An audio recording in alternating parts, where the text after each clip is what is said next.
All right. Welcome to Wisdom Keys with myself, Brother Francis.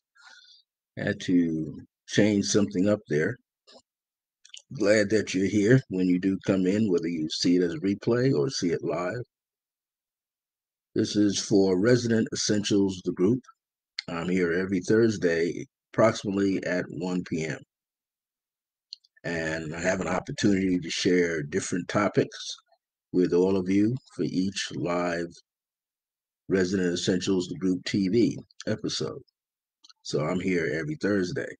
Before I get started, to let you know, tomorrow is Swanda with our precious owner and leader, Michelle Vidal. And she always has great subject matter that's very practical for the understanding as you walk along this path in life. Every Monday she's on Fridays at 12 p.m., I should say that. And every Monday, usually at 9 a.m. from the UK, 9 a.m. Mountain Time, is our wonderful friend, Audrey Wilson, with Whispering Truths. And she is a professional medium, and she gives you all the tools and insights, principles, and understanding of how that actually works and why or why not, but it's also carrying you into a greater understanding of the things you need to know and acknowledge when you are working as a medium. And she gives a lot of great information. Every Tuesday is Donna of Dominion Tarot, and she gives you some beautiful insights, topics as well. She gives you the energy card of the day. She also does a one card reading for anybody who wants to have a question answered or gain some experience about the things that they are going through in their life. And then again, it swings back to myself, Brother Francis here, 1 p.m. Mountain Standard or Daylight Time, so that you can get this information that I have. And so today's topic is called You Are Magnificent by Design. Now, there's so many different ways to kind of cover that and to gain an understanding of who we might be or who we should be, or why we should be. And one of the beauties of it is that we should recognize that we are magnificent in our own way. Each and every being on this planet, every person on this planet, every living creature on this planet is magnificent in its own way. However, sometimes we do lose our way. That happens. We go through life, and life has ups and downs like a roller coaster. And there's good days where we're feeling great, we're feeling empowered. And there's those days where we don't feel empowered. There are those days where we feel just spent energetically, tired, emotionally, mentally, physically.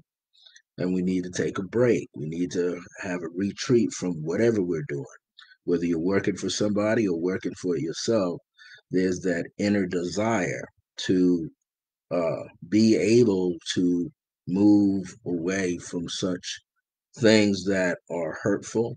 Sometimes we don't even understand that we are hurting ourselves, and let alone hurt other people who are close to us or people who don't even know us, and we're engaged with them on some level.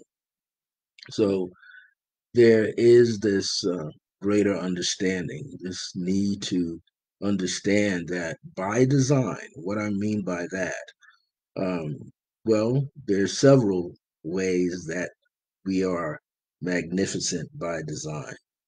Think of design anyway as a plan, a map, a schematic map. And on that map, that plan, it shows where we are coming in at and where we're going, and the various places we stop off at to interact with people or to interact with nature or to seek information, advice, greater insight. Maybe we need to connect with our elders and other loved ones, families and friends, and sometimes um, gain information about ourselves by even people that don't know us. So This title can go a long way. You are magnificent by design. That which is called prime creator or the God and goddess energy of the universe, divine mother, divine father, energy, divine masculine, divine feminine, all these things are within inside ourselves and magnificently helps design us. We are part of a bigger plan, as they say, and then we have our plan, the plan that we want to have because we're thinking a certain way as an individual. But there's a larger plan. And there are some plans that you're not even supposed to be a part of. You have to discover that for yourself. There are some plans, some designs that you're not supposed to be a part of. That's like taking something that's like a cylinder and try to put it into a square. Well, if the square is bigger, yeah, you might be able to get that cylinder in there. But if that peg is small, you're not going to get it in. Even if it's circular, you may not get it in, depending on the size of the cylinder and the size of the hole. So there's certain things that sometimes we fight about that doesn't have any real connection to us. So we always are about finding our way. So this particular title came to me, and I must say I didn't have a clue of what my title would be or what I was going to talk about. But throughout the week, I was looking at the word design and I was drawing something because I am an artist as well. And I'm thinking about some things I wanted to draw, some things I wanted to design. Now, I'm not so great as making floor plans. Uh, Even though when I was a child, I used to always draw floor plans and hadn't a clue why I was trying to draw a floor plan. And I would show it to my parents that this is the kind of house we should be in. We should have a house that's circular or a house that's triangular, and it should have all these different levels. And my mom would look at it like, yeah, keep designing. My dad said, not bad, not bad. And my father was a radio and TV repairman, so he knew about schematics. He could read a schematic. Even if he was blindfolded and it was raised up like Braille, he could read it. And he could understand where the diodes went, where the capacitors went, where the TV tubes, back in those days, they had TV tubes. They didn't have boards that you didn't have TVs in. So it was a little different plan, a little different setup, and you had to know that a particular TV tube had to go into like these sockets. So each TV tube had prongs, and you had to put the right one in the right place. But it would tell you that would be marked on the board. You couldn't put a one that carried maybe 1.7 volts in a spot that carried six. You blow that little tube out. So everything is made by design. The the overseer, the infinite part of us that sees all, understands all, is always in this position of creating something. Through our thoughts and our feelings and our levels of sensitivity and how we feel emotionally, we are constantly creating, designing a path in which to be in. We're constantly designing pods or social pods that we want to be a part of, and then bigger pods, professional career pods. We were always designing something. Something is always ongoing, interlacing, interlocking, and moving pieces or a piece from one place to another place. When you think of the word magnificent, there's so many words that can be used as synonyms that could take you to the meaning of the word. But just look at the word itself. When we look at it, magnificent, cent, as in money, as in value. Magnet, high energy like Meiji. So you can see the word Meiji in there, right? You can see the word magic in there. You can see the word scent in there. And then you got the word if. Like if I had some sense. Since I had some more sense, If I had the mind of a magician, the mind of a magi, if I had the skills, I could design my life differently. Sometimes we have to look at how our lives have been shaped or designed.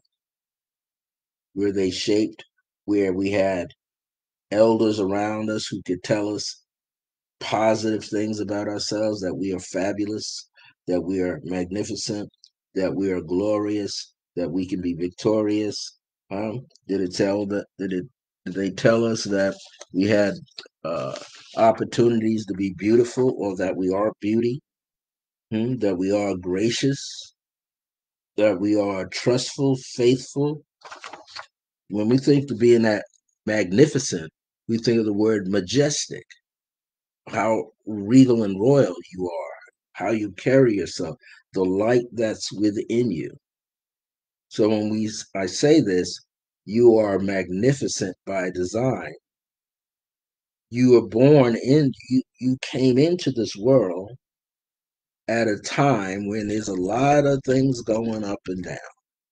You came into this world and you had various experiences and life's events. And some of those tripped you up, and some of them caused you to fall backwards. Some of them caused you to fall upon your face.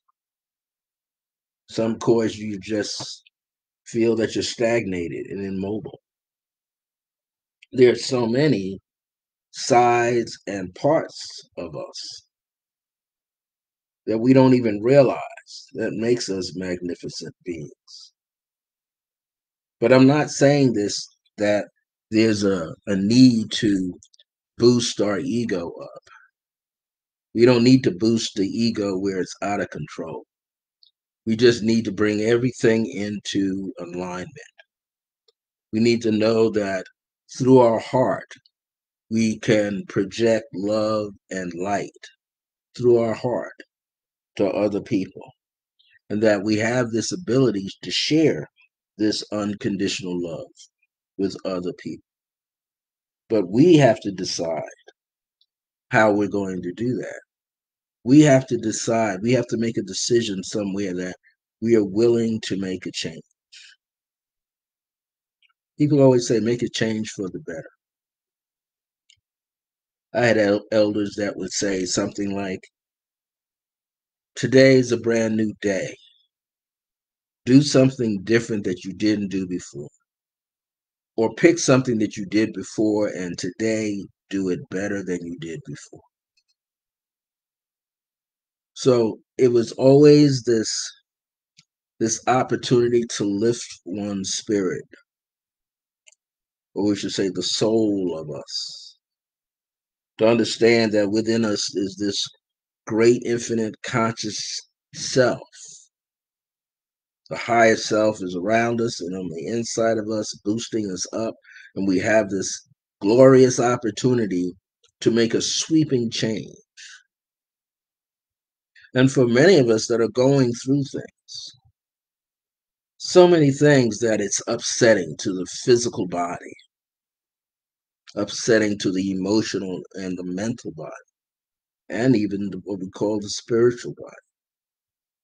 We always have to find something that gravitates us, or we gravitate to it, or magnificent, meaning like almost like a magnet, but that's not what it means. It's not a magnet, but it's a great thing, a great energy field. We want to be able to step in to this great energy field and feel our own greatness that we would create by design. But have you ever remembered how certain actors or actresses would say, or comedians would say, I never could have dreamt this. I never could have just wakened up one morning, awakened one morning and go, I'm going to do this and I'm going to be a millionaire, billionaire, hip hop artist, or I'm going to do this or do that. Most people will tell you, no, I didn't have a plan for all of this. I can only see but so far ahead of me. I can definitely see what's behind me, but I don't even know how far behind. So there are times when we are making errors. There are times when we have a misstep and fall. But you are magnificent by design. You are still perfect within yourself. We all are. We just learn that we have to do things a little different to make a difference in our world. So we have to, as they say, rise to the occasion. That's what we want to do. We want to rise to the occasion. We want to elevate ourselves. We want to be re-elevated. Re means to go to a higher height than what we were the other day, or what we were last month, or what we were a year ago. We have to realize that the doors of infinity are always wide open, and some appear to be closed, but they're not closed. They're only closed because we have limited thinking, limited feeling, limited thoughts, limited expression. We are creative beings.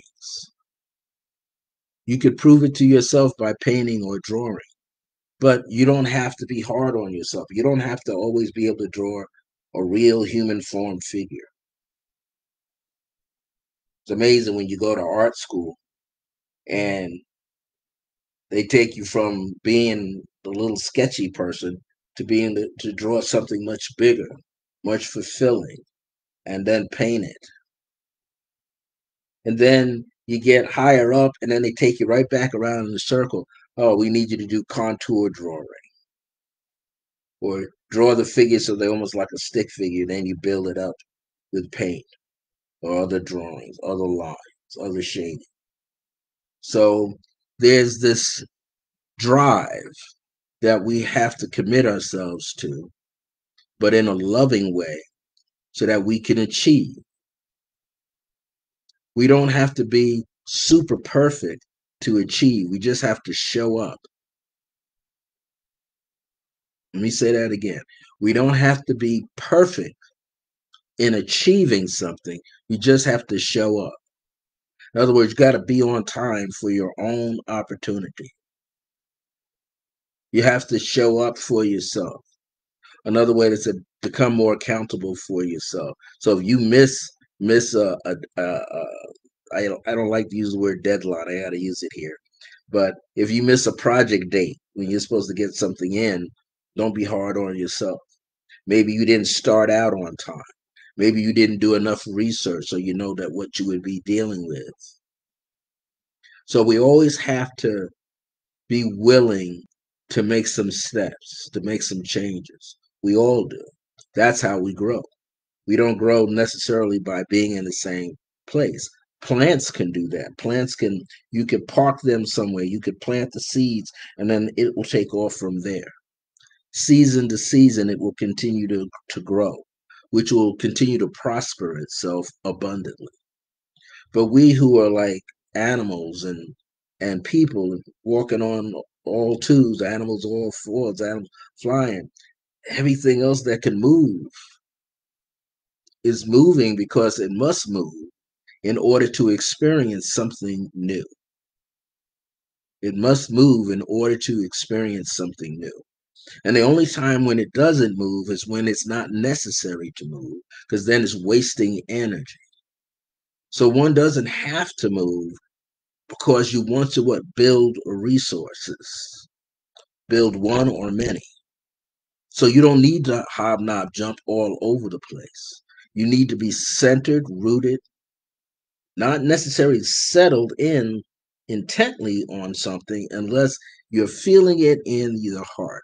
If you feel in your heart and you know in your heart that you're going to walk into an opportunity or opportunities that expand your awareness, expand your remembrance, expand opportunities, expand your victories, because you're stepping into it as your own reflection of the divine source. The divine source is known as the I am, and so that is reflected inside of you.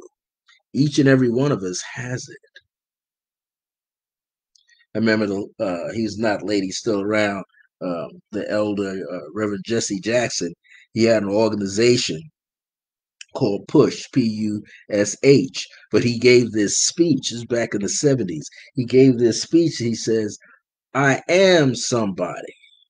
He was talking to a group of people who did not understand that they have the power within themselves to be better, to live better. So the chant was, I am somebody. I'll rise to the occasion. I am somebody. I'll wake up every day and I am somebody. I will unlock doors. I am somebody. I will walk through the doors because I am somebody.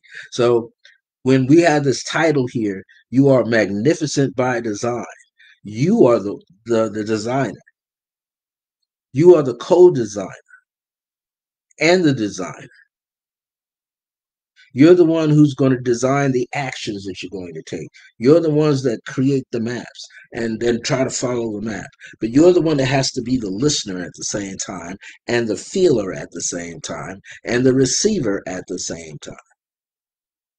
We have to be able to receive the goodness, but we have to be able to see even the goodness in the difficult moments.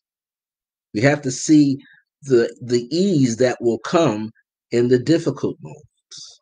We have to realize that we can move beyond a so-called limitation. Only thing that limited us was the way we were thinking about it. And if we let our emotions or our ego run wild sometimes, we will think about something in the wrong way. And we will steer ourselves away from opportunity. So when I'm saying here, or Spirit gave me this message, you are magnificent by design.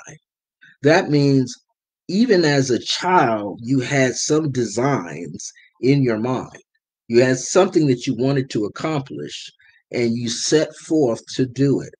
You got excited about something, but you don't want to run out of gas. You don't want to run out of emotions. You want to stay fit. You want to stay on top of the opportunity. You want to what? Move yourself forward. If there's an obstacle in your way, you might have to get along the edge and step around it or step over it or push it over or take a step back and ponder the situation. There's a lot of things that you're going to find yourself doing. There's this opportunity energetically that allows us to step forward every year. I don't know if it happened. I didn't even get a chance to check my calendar. But this thing is called WESAK, WESAK, and it's a celebration of the Christ consciousness and the Buddhic consciousness. And it always happens under the sign of Taurus when the moon is in Scorpio. Seems to fit in that climate. When the moon is in Scorpio and the sun is in Taurus, these energies get together, swirl around, and it brings forth your connection to ascended masters and angelic forces, and even your immediate ancestors. Because you have a lot of immediate ancestors that you may not be aware of that were masters down here already, showing you, giving you a path, uh, pushing you forward or pulling you forward to give you an opportunity to see with new eyes, feel with a new heart, hear with new ears, taste with a new array of taste buds, touch because you're more sensitive through your feet and through your hands. You are consciously aware that you are different and can be even more different as time goes on. As things move ahead, you can often go through your mind and say, okay, I left something out of today's plan, but do I really need it? Sometimes you'll find out that the things that you left out, in the end, you didn't need them anyway. So you want to allow yourself to step forward.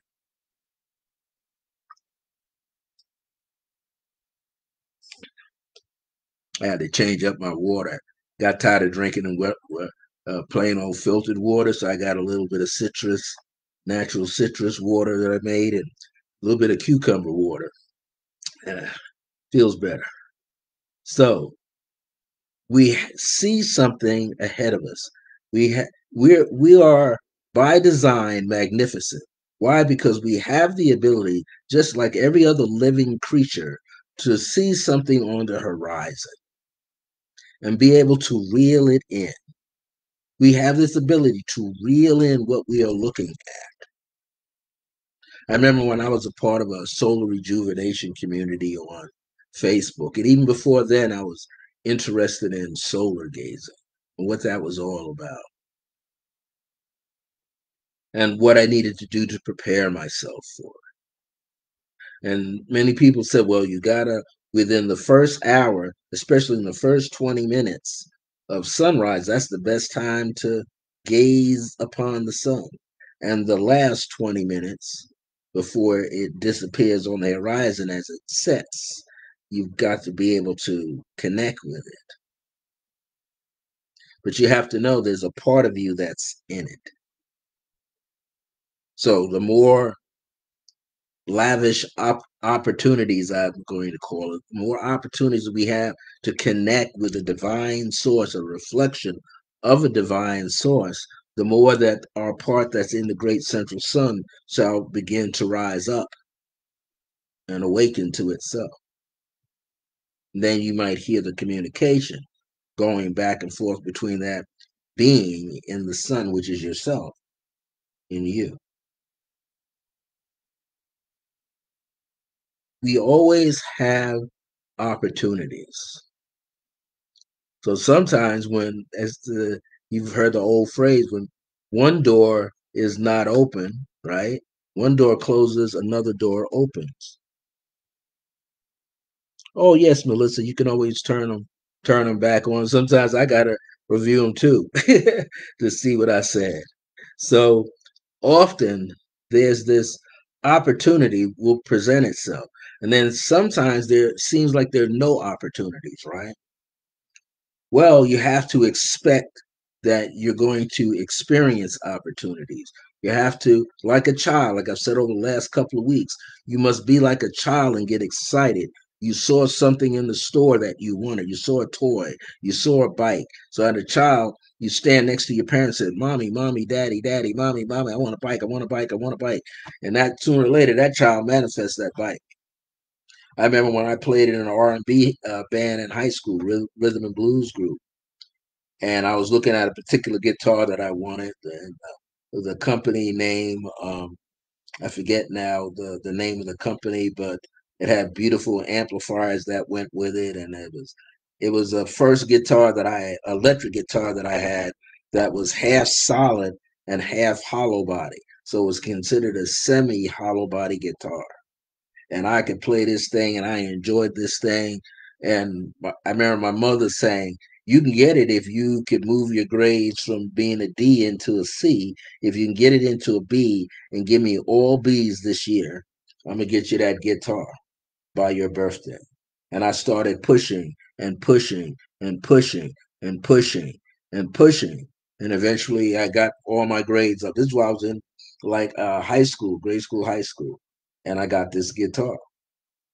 Then it wasn't a Fender, but it was a very unique guitar. I could still see it in my mind's eye.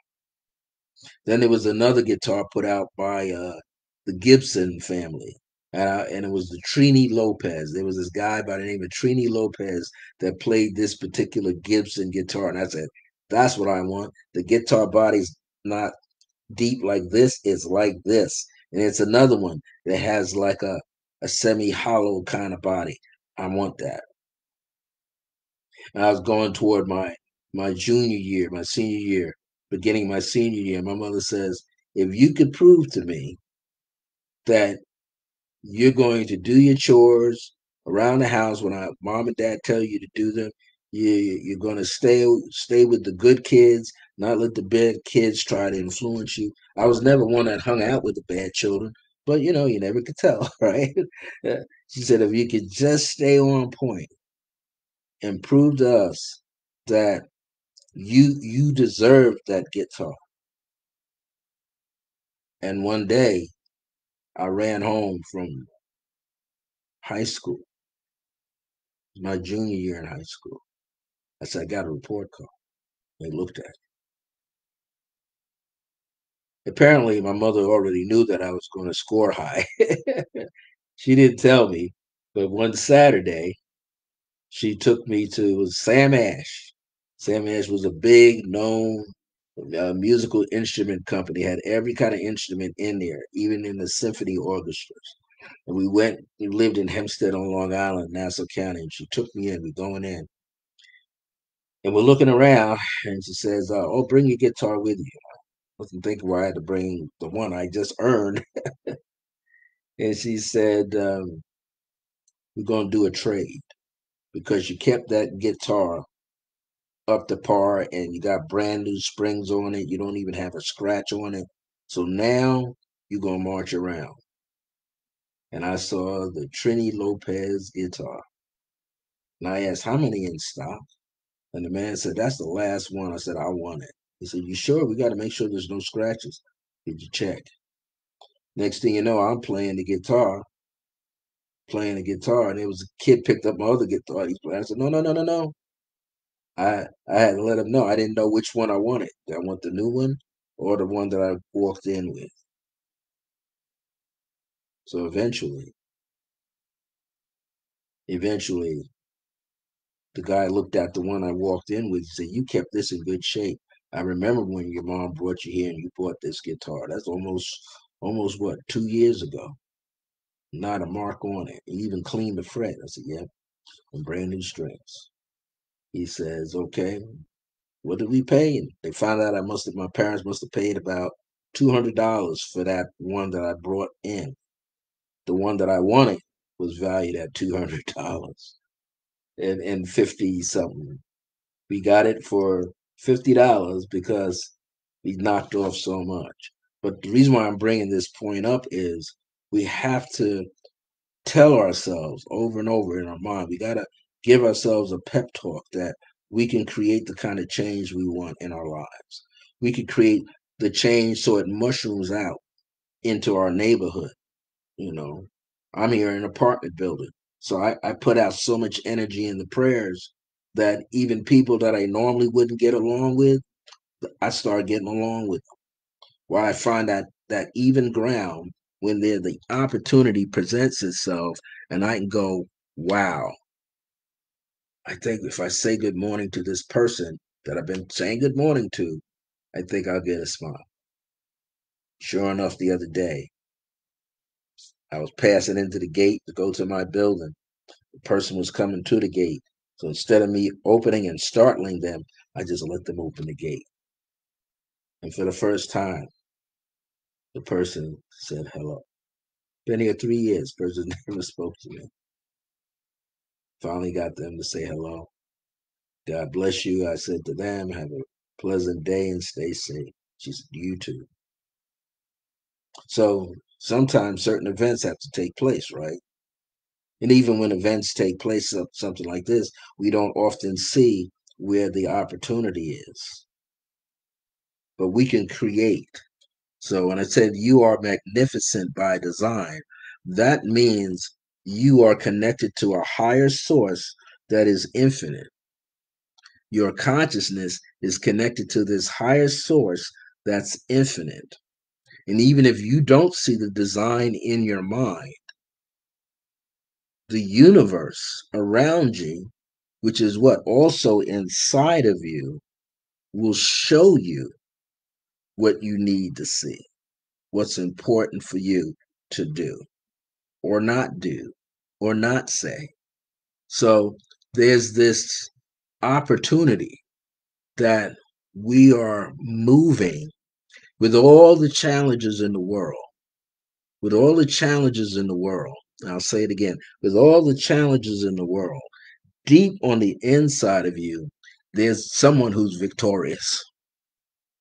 Deep down on the inside of you, I'm going to start chanting this out like a mantra. You can say, repeat after me if you like. I am magnificent by design. That design is connected to a infinite plan. It's an abstract taken out of an infinite plan. And I'm going to activate it by putting my mind into it, by creating an intention for it, by loving it as a part of myself. So when I say I am magnificent by design, I not only believe that I am, but I know that I am. So if we get to the point of knowing that we are this infinite piece that belongs to a bigger infinite piece, like a domino effect, when the universe opens, we shall receive. So each and every day, we have an opportunity to receive something better than we received weeks ago, days ago, months ago, years ago. Every day, there's this opportunity where we're giving a key. It's not a big key, not often a big key, but a little key to put into a lock to unlock the consciousness that's on the inside that we're striving to connect with. So you want to keep in mind that you are always connecting to something far better than yourself, but you have always been a part of it, not distant from it at all. You are this divine being who shares light into the world. You shed it and you share it. You offer it and you issue it. And guess what? You will become successful and victorious. My late mother used to say, Francis, if all doors are closed to you and you can't see your way out, she says, you got a sledgehammer, which just means you got a big heart. You got a big mouth. You do talk loud. You got a mind. You can create. And now you draw what you want on that wall and you have a breakthrough. You create your own breakthrough. Your breakthrough doesn't have to come by way of other people. You will what? Design the moment to create the breakthrough. Or you will design yourself so when the moment arises, you will have the breakthrough. You just have to get it what? Excited. You have to prepare to some point and then what? Become excited. So excited that you can't stop, that you can't even sit in your seat, that you're bouncing around like a child. You just can't wait. You're going to grandma's house, grandma's coming to you. Going to auntie's house, you name it, uncle's house, cousin's house, whoever's house that you had a great time with. Like a child, you're ready. You're ready for the opportunity. You just want to allow yourself to receive it, breathe it in, and share it. So in this one moment, this 1 minute, because I'm running over time, but in this 1 minute, we want to think this way. Small meditation. You want to use the one eye here, connected to the voice box, connected to the heart center, connected to the solar, and the lunar, which is 3 inches below the navel, and the tailbone, and the lower back, and the door behind the heart, and the base of your skull, and the top of your head.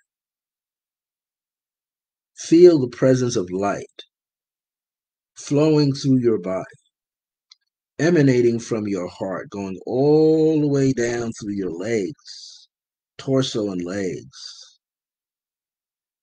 and spilling out from the soles of your feet, and pouring down your shoulders and spilling out, overflowing through the palms of each hand. And then see just a blossoming, an opening of all the chakras. They're open anyway, but they just see them larger, so much larger than you. And then feel what that is, so much larger than you. Taste it, because it's beyond your taste buds. Hear it, because you can hear it. Smell it, because it has an aromatic scent that's almost hypnotic, but you know it's healing. And feel the tingling on the soles of your feet and on your hands, but all up and down your body, that you can sense goodness coming your way, that your eyes are wider, your ears are more open, you're speaking and hearing clairaudient things, seeing clairaudient things, and also seeing the light, past, present, and future, all as one, because you're in the saddle of now.